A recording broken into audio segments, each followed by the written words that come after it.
Published Sunday, October 8, 2017, 6:55 p.m.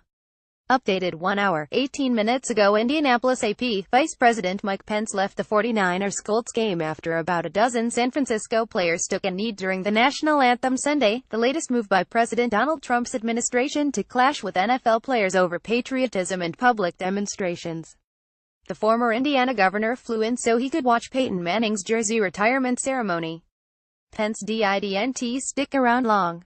Right around kickoff, Pence wrote on Twitter, "I left today's Colts game because it's POTUS and I will not dignify any event that disrespects our soldiers, our flag, or our national anthem."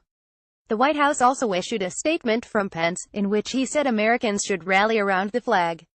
Pence said, "I don't think it's too much to ask NFL players to respect the flag and our national anthem." Trump has called on NFL owners to fire players who don't stand for the anthem and urged fans to boycott games in a series of tweets after he first criticized the demonstrations during a September 22 rally in Alabama. White House officials have viewed it as a winning issue for the president, who has sought to remain closely connected to his working-class base of Midwestern voters who helped elect him. After Pence's walkout, Trump tweeted, "I asked at VP Pence to leave stadium if any players kneeled, disrespecting our country. I am proud of him and at Second Lady Karen." The tweet raised the question of whether Pence's actions had been planned in advance. San Francisco 49ers safety Eric Reid said Pence's departure looked like a PR stunt. "He knew our team has had the most players protest. He knew that we were probably going to do it again," Reid said. "This is what systemic oppression looks like. Man with power comes to the game, tweets a couple things out and leaves the game in an attempt to thwart our efforts." NFL spokesman Brian McCarthy declined to comment on Pence's walkout.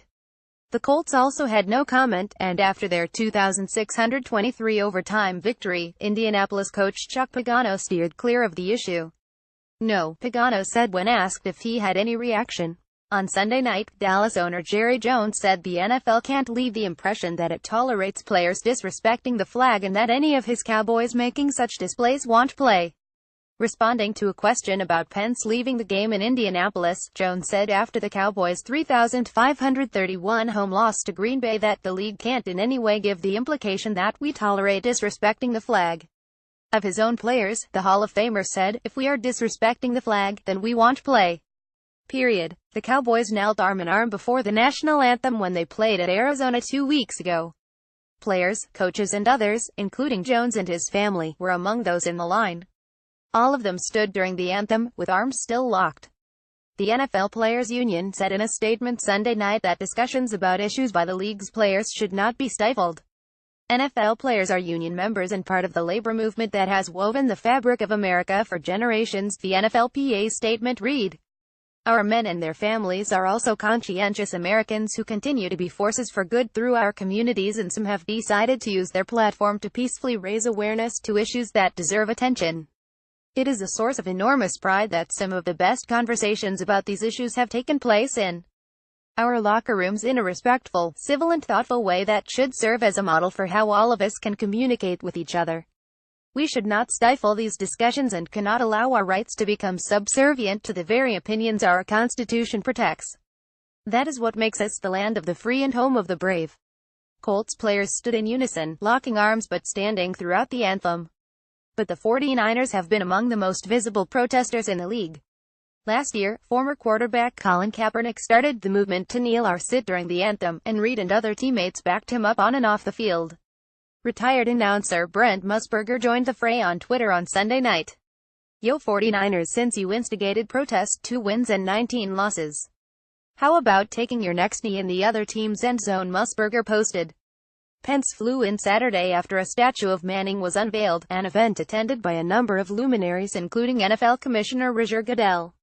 The vice president had spent most of Saturday honoring victims of the Las Vegas shooting before returning to his home state.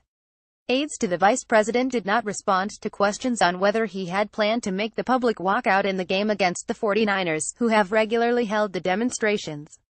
Pence's trip to Las Vegas and Indianapolis was announced on Friday. After leaving the game, Pence departed Indianapolis for a 3-day trip to California that includes 3 fundraisers and an event on the president's push for a tax overhaul. Pence, who attended last year's Super Bowl, is a noted sports fan and it was the second major event he's attended in his home state since taking office in January. He also attended May's Indianapolis 500, a family tradition, _____. Associated Press writer Ken Thomas in Washington and AP Pro Football writer Skylar Dixon in Arlington, Texas, contributed to this report, ____. For more AP NFL coverage, pro32.app.org and http://twitter.com app_NFL.